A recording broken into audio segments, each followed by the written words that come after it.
Hello class 12 के बच्चों, कैसे हैं आप लोग? बढ़िया एकदम। तो मैं एस पी यादव आज लेकर आ गया हूँ क्लास 12 का फिजिक्स। और आज हम लोग करेंगे अल्टरनेटिंग करंट का लेक्चर नंबर 11 और इसमें पढ़ेंगे पावर फैक्टर के बारे में, यानी पावर फैक्टर इन एसी। और आज ये सारा दिखाई दे रहा होगा कि एडिटर साहब जो है वो ससुराल गए हुए हैं, ठीक है? वो फोन रिसीव नहीं कर रहे, कहाँ गए सो। चलिए भाई, तो शुरू किया जाए। हम लोग क्या पढ़ने वाले हैं भाई साहब? Power factor in AC.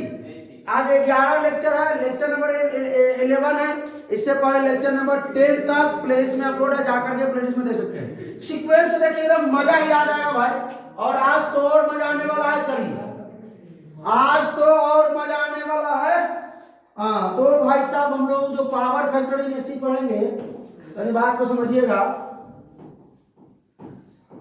Power factor in AC, ठीक है? अल्टरनेटिंग करंट में हम लोग पावर फैक्टर को पढ़ने वाले थे। बात को समझिएगा क्या। तो हम लोग करंट इलेक्ट्रिसिटी पढ़े थे क्या? Yes sir. करंट इलेक्ट्रिसिटी पढ़े थे क्या? Yes sir. विद्युत धारा, हाँ? तो उसमें जो पावर का जो फॉर्मूला होता था वो क्या होता था? V इंटू आई होता था क्या? V इंटू आई पावर का formula. Power POWER, power. Power समझते हैं ना? ये हुआ पावर। तो ये VI बराबर देख लेते हैं पीछे से, बोलो। V बराबर हम लिख सकते हैं, देखिए थोड़ा ध्यान से इधर। V बराबर V not sine omega T. I बराबर लिख सकते हैं I not sine omega T. दोनों सेम फेज में लेने दिक्कत हो जाएगा, दोनों को एक दूसरे के डिफरेंट फेज में करते हैं। सेम फेज में लेने पर थोड़ा ठीक नहीं रहेगा। हम लोग क्या करते हैं डिफरेंट फेज में, या 90 आगे या 90 पीछे। क्या मान लेते हैं जो पोटेंशियल जो है वो करंट से पीछे, करंट आगे है। मान लेते हैं करंट के पीछे पोटेंशियल आगे है, ठीक? तो चलिए प्लस में हम फाई कर देते हैं। यहाँ पे हम मान लेते हैं कि करंट जो है वो लीड कर रहा है फाई एंगल, किससे? पोटेंशियल से। बात पचा क्या? कोई दिक्कत इसमें नहीं ना?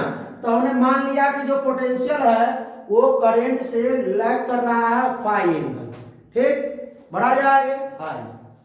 तो ये पावर बराबर जो फॉर्मूला लिखा जाएगा वो क्या होगा? V के जगह पे V not sine omega t into I के जगह पे I not sine omega t plus phi. कोई दिक्कत? बात समझ में आया? इसमें किसी को कोई दिक्कत नहीं ना? अब कहिएगा सर ये जो एसी में जो है वो पावर डिफाइंड नहीं है। क्या डिफाइंड है भाई? एसी में एवरेज पावर डिफाइंड है। हम नहीं समझे सर।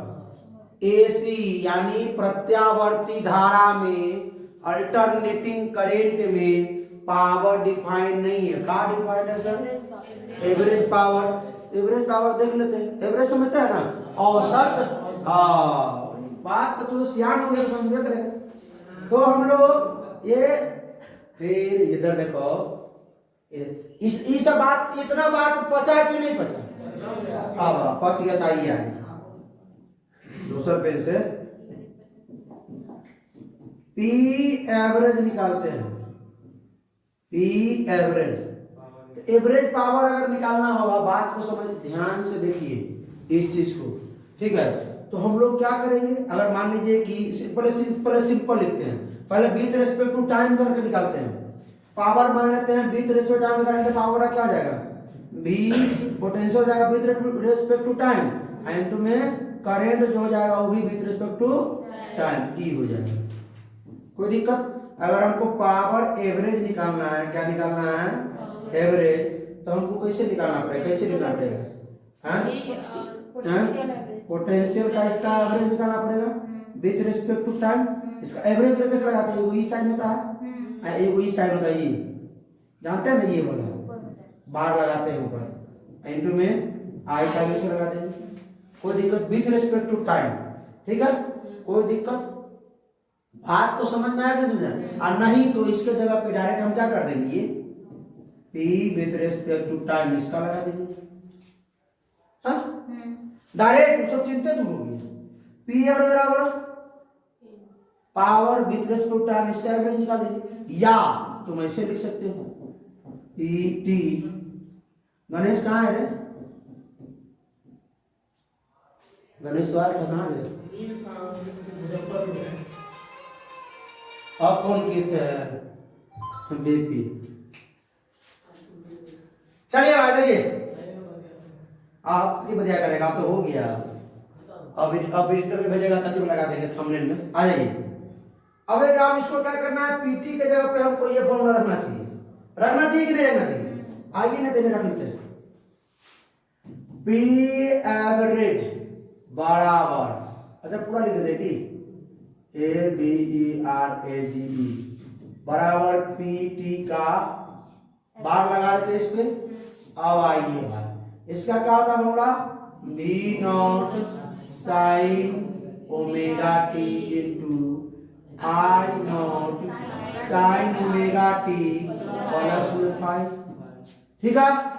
अच्छा हम इसे करें क्या, देखिए तो V नॉट इंटू में I नॉट और तब साइन ओमेगा t इंटू में साइन ओमेगा t प्लस 5। अच्छा ये काम करे क्या, इसको थोड़ा देखिए, sine a plus b sine a cos बस संगीत मार रसो मारते जा रहे मार इसको, हां ठीक है एकदम ठीक है, अरे ठीक है ठीक किया है। अरे अरे सुने ये हुदा अभी बायोलॉजी का हो रहा है, फिर अभी मतलब अब सीधा रहो, अब लग गया वो नहीं आएगा पूरा ठीक। हम यहाँ पढ़ा रहे हैं, हम खा रहा है रात में क्या करता था, साइन ए प्लस बी का फॉर्मूला बताओ। हाँ उसको संदीप कुमार बोलो, साइन ए प्लस बी का फॉर्मूला बताओ रे। कोई दिक्कत नहीं है, साइन ए प्लस बी बोले, साइन ए कॉस बी नहीं बताया, उसे तो पता नहीं है था कॉस ए साइन बी, सुशीलबा को पता नहीं है, नहीं है, भुला गया सब बच्चा है, अच्छा छोड़िए ना अपने आदमी, ठीक है। इसको हम लिखेंगे, सुनिएगा, sign omega t into cos five plus cos omega t into sine five. अरे सबसे बड़का गलती क्या कर रहे पता है, इस सबका एवरेज में लिखना है, एवरेज सबका एवरेज के ऊपर बार लगाते हैं, ठीक है। या अगर ये नहीं लगाइएगा तो ये लिखना पड़ेगा, ठीक है। एवरेज बात आ रहा समझ में कि नहीं आ रहा? अब सुनिए, ये हटा देते हैं, चलिए भाई अब हमको क्या करना चाहिए, सुनिए, V not I not sine omega T से गुणा कर दीजिए, इससे इसमें क्या हो जाएगा, हो sign square omega T into cos five plus क्या हो जाएगा sign omega T into cos omega T into sine five. कोई दिक्कत नहीं होना चाहिए, बात समझे क्या, ये बात समझ में आया, इसमें कोई दिक्कत नहीं, ठीक ठाक है ना, हाँ ठीक ठाक है। अब हमको क्या करना चाहिए, एकदम सही है। अब हमको क्या करना चाहिए, वो बात तनका समझ लीजिए, इधर कि दिख रहा है यहाँ पे sine A into cos A, sine theta into cos, दो अगर आगे लगा देते हैं तो two sine A into cos A sine two A, math वाला को क्यों लग गया होगा, दूसरे भाग भी और दूसरे गुना भी, दूसरे गुना भाग कर दिए। अब यहां से यहां तक एक फॉर्मूला बन जाता है, sine two theta B not I not sine square omega t into में कॉस फाई और प्लस में साइन 2 ओमेगा टी इंटू में साइन फाई अब बटा में 2। इस सब का है एवरेज क्या है? इस सब का एवरेज कैसे?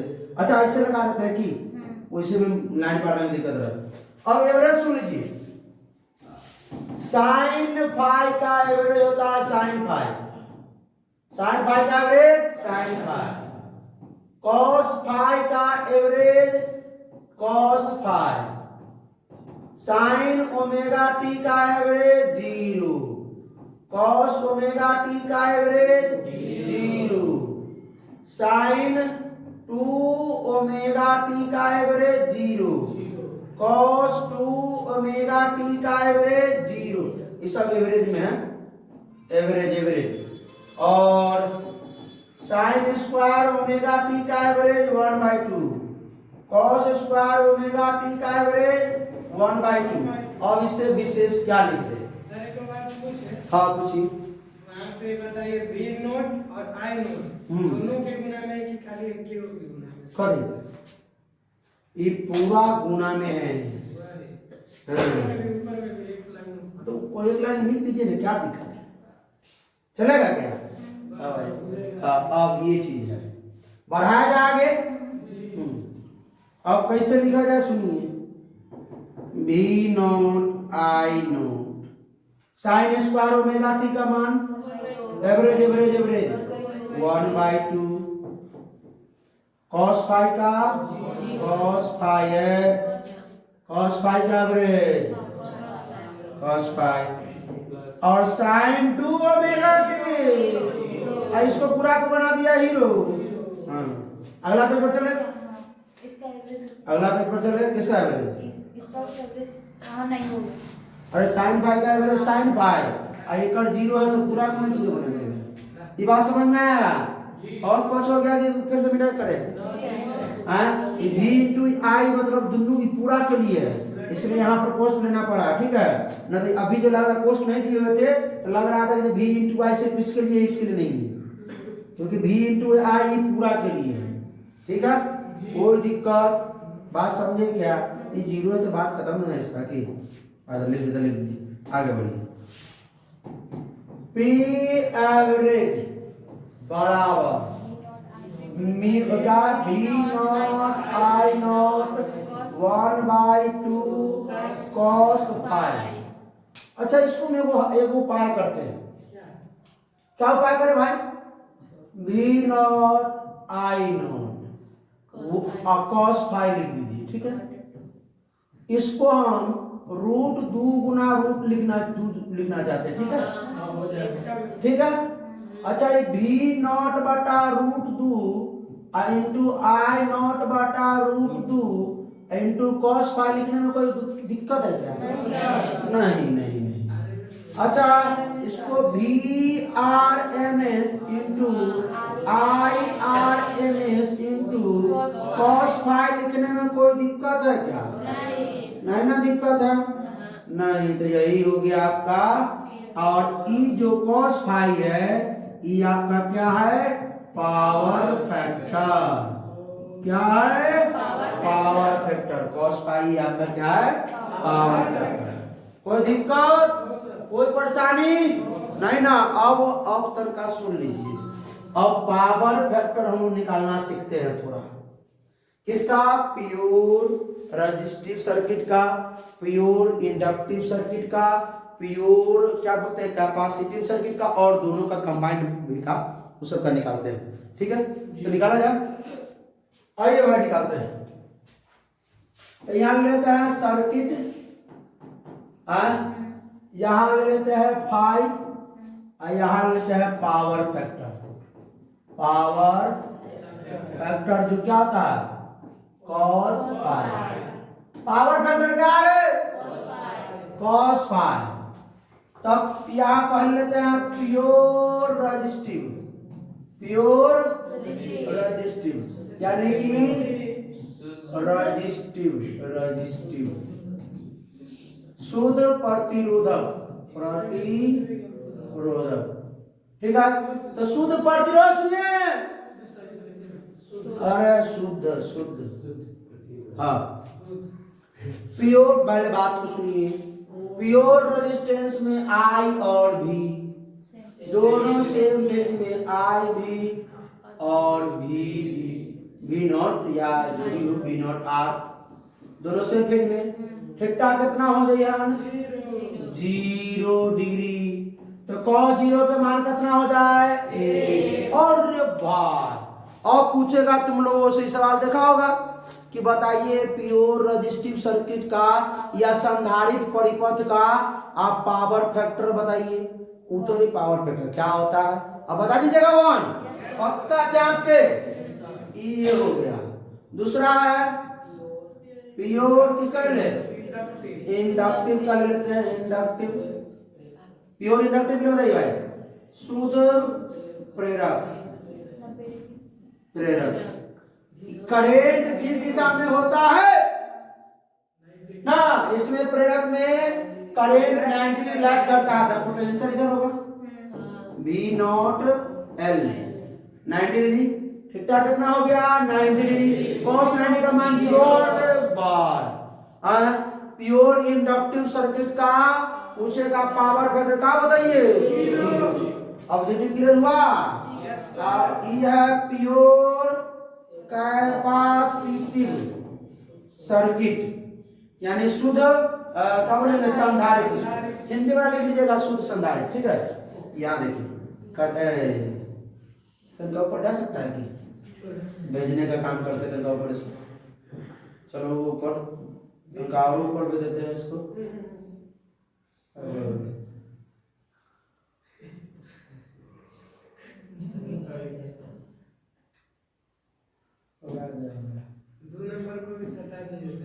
हो जाएगा। और शुद्ध भी लिख देंगे, अब शुद्ध संधारित्र, तो इसको करंट अगर यहाँ है आई, तो जो पोटेंशियल होगा वो यहाँ होगा V नॉट C, क्योंकि संधारित्र में करंट लीड्स करता है, करंट लीड करता है 90 डिग्री, कितना डिग्री इससे पोटेंशियल से, ठीक है। ये भी कितना डिग्री हुआ 90 डिग्री, आई भी 0। अच्छा कहिएगा सर ये तो अकेले अकेले हो गया, तो दो को जोड़े लीजिए ना, ये लेते हैं दो को जोड़े, चलिए जोड़े में 4 नंबर में क्या है L R circuit, L R C I R C U I T, L R circuit, रुक जाइए अभी फोन नहीं, फोन फान नहीं अभी, इसमें हम एल आर ले लेते हैं और एल ले लेते हैं, ठीक है। इधर इधर वाला में जो था आपका, इसमें सिर्फ जो है इसमें ये था आर था, इसमें सिर्फ एल था, और इसमें जो था वो सिर्फ सी था, कैपेसिटर। ये तो पढ़े हुए हैं भाई, इसलिए आइए तो जब दोनों को कंबाइन करते हैं, करंट तो ऐसे होता करंट आई और पोटेंशियल भी इसी तरफ होता है, रेजिस्टेंस के लिए V नॉट R, इंडक्टर के लिए इससे 90 डिग्री आगे होता। अरे भाई हेलो हेलो, कैमरा मैन नजर आ रहा है क्या हो रहा है सो, थोड़ा देर में 10 मिनट भेज, चलिए देखे समझ, सीसीटीवी कैमरा लगा हुआ है, लोग नीचे से देख रहा है क्या हो रहा है, फिर भी नहीं समझता, दे देंगे आज के। अब सुनिए हम क्या करना चाह रहे हैं, ये लाइन से भटकना नहीं, इसका जो नेट जो पोटेंशियल आता है यहाँ आता, यहाँ से कितना डिग्री हाँ, तो जो एंगल हो गया वो तो फाई हो गया भाई, एंगल तो फाई हो गया, एंगल कितना हो गया फाई, फाई एंगल फाई, इसके लिए और चीज निकाल लिया जाए, इस तरफ क्या होगा आर, इस तरफ क्या होगा एक्स एल, ये जो रिजल्टेंट हो क्या भाई साहब जेड, एक बात तो हम आप लोगों से कहलवाना चाह रहे थे, जेड, ये ठीक है। अब किसका मान निकालना है साहब? कॉस फाई का। तो कॉस फाई के लिए आधार बटा कर्ण बेस अपॉन हाइपोटेन्यूज, हाइपोटेन्यूज तो बेस तो आपका ई हो गया रेजिस्टेंस, हाइपोटेन्यूज ई हो गया जेड, ई है आपका एक्सएल। ई नहीं चाहिए लंब, इसमें नहीं चाहिए, उसमें चाहिए था टाइम का लंब। तो बेस है आर अपॉन हाइपोटेन्यूज जेड, ये हो गया। ठीक है, कोई दिक्कत? पूछेगा पावर फैक्टर किसका? एल आर सर्किट का, आर बाय जेड। अगर ई न मिले तो का दीजिएगा 1, क्योंकि जब एल और सी इंडक्टर और कैपेसिटर जब बराबर होता है, पढ़ेगा ना कल वाले लेक्चर में, किसमें? रेजोनेंस में है। यानी इंडक्टर और कैपेसिटर जब दोनों सेम होता है, एक्स बराबर एक्स सी, तो इसका मान कितना होता है? 1। आर और जेड दोनों इक्वल हो जाता है, होता है ना, इसका मान 1 हो जाएगा। ठीक है, अगर ये रहा एल आर सर्किट का पावर फैक्टर पूछता है, अगर ये रहा तो आर बटा जेड देंगे, आर बटा जेड नहीं रहेगा तो 1 देना। क्या देना? 1। आइए 5 number, C R circuit, C R circuit, R और सी, आर और सी। तो भाई साहब पहले आर के लिए करेंट ये है, पोटेंशियल भी यही है, करेंट आई, ये potential V naught R. C capacitor के लिए करेंट 90 डिग्री आगे होता है, किससे? पोटेंशियल से।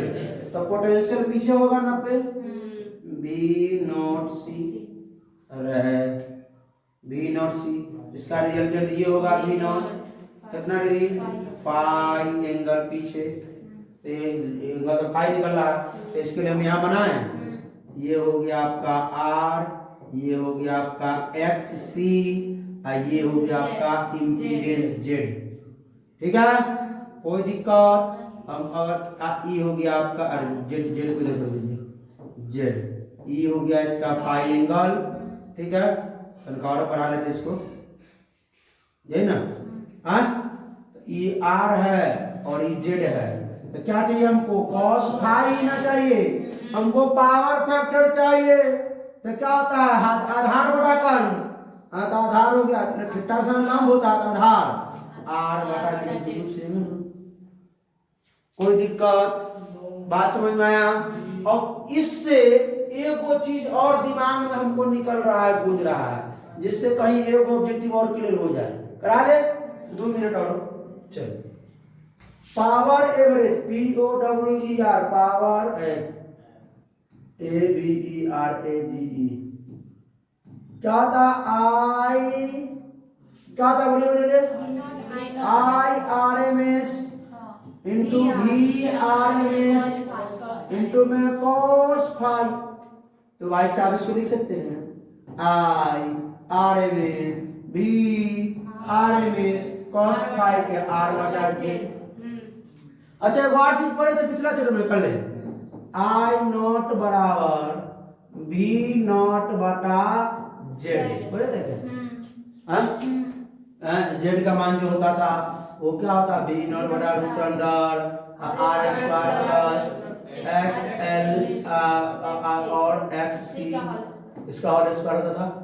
यहाँ पे माइनस का चिन्ह अगर एल बड़ा होता है एक्स एल माइनस एक्स सी, सी बड़ा हो तो एक्स सी माइनस एक्स एल है ना, हाँ, तो उसको छोड़ दीजिए, भूल जाइए, छोड़ दीजिए। अब इस पे अच्छा दोनों तरफ हम रूट 2 से भाग दे सकते हैं क्या?